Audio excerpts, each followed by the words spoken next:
Hi, it's John. Welcome to my channel, EV Intuition. This week, I'm going to be talking a little more about charging of electric vehicles. Recall a couple weeks ago, I did a video explaining how I believed that Consumer Reports was falling short on their ratings and reviews of electric vehicles. And that was in the area of charging. And I suggested 3 areas that I thought they'd include. Today, I'm going to get into a little more detail on that second area, that being understanding DC fast charging times of electric vehicles. So let's get started.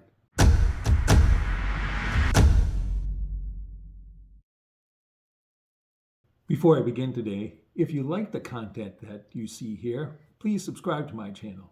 Give me a like or any comments that you have. Today I'm talking about DC fast charging times.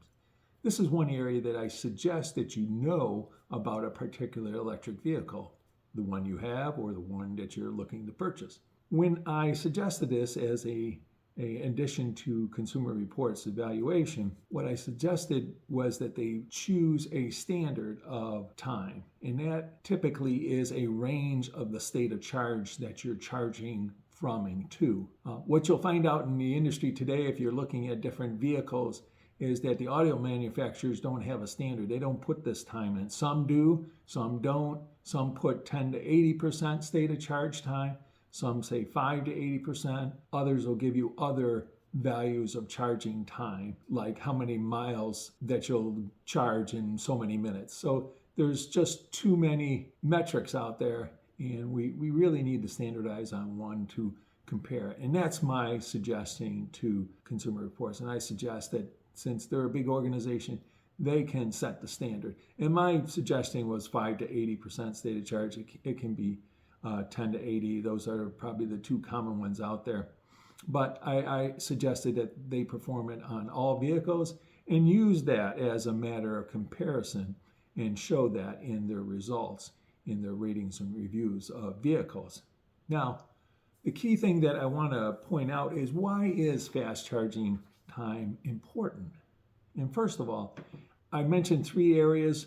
In one area of charging that I suggested, and I gave more details of that last week, check the link below for that particular video, is that I said I'd like to know the maximum charging specs, both AC charging and DC fast charging.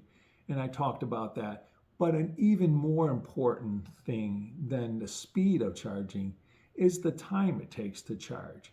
Now, time can vary, and that's why you got to pick a particular standard, like 5 to 80% state of charge, as I suggested, because time is the metric or the unit of a measure that's most important to you. You want to minimize the time that you have to spend at a charger when you're on a road trip. You know, you'd rather get to your destination than spending time at a charger. So we all get that.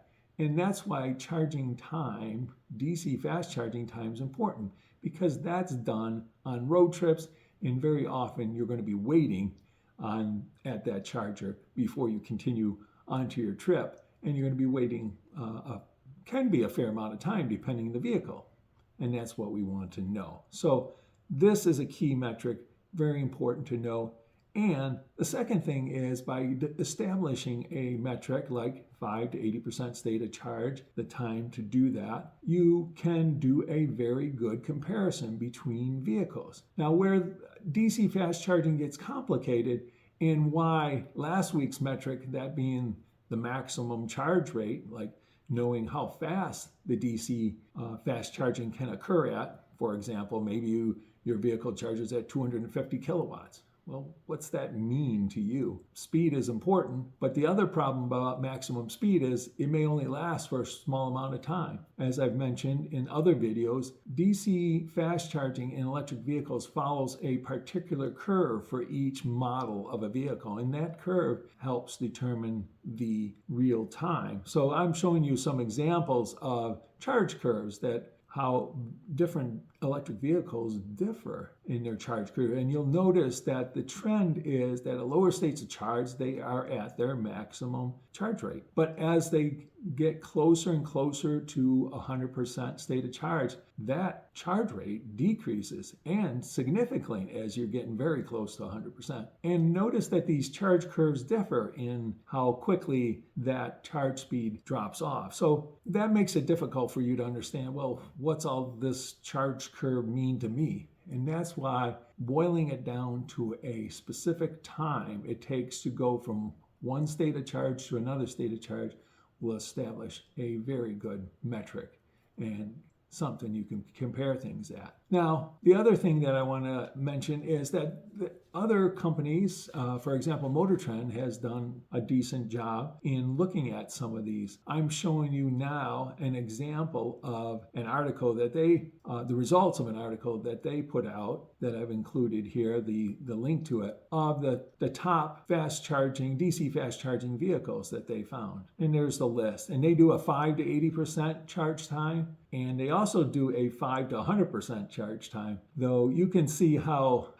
those two times differ and why many people don't go close to 100% when they're charging, because it increases that time spent significantly. But the one thing that they didn't do in the article, and I brought in this chart that I'm showing, is range. Because the key thing is you're making a comparison between charge times. You can't compare a car that has a range of, let's say, 200 miles, and a car that goes 400 miles side by side and says, well, yeah, this one that goes 200 miles charges in, let's say, 20 minutes, and this one for 400 charges in 25. So you got to know the range of the vehicle, okay? Because that's the key thing. Typically, a larger range of a vehicle means the battery's bigger. And that typically means it's going to take more time. So make sure you're comparing apples to apples when you're comparing electric vehicle charge times, because you want to compare vehicles of similar range in order to know which one is faster. Thanks for watching my video this week. I hope you now better understand how DC fast charge times are an important metric to understand when looking at electric vehicles. So until next time, take care. Thanks for watching.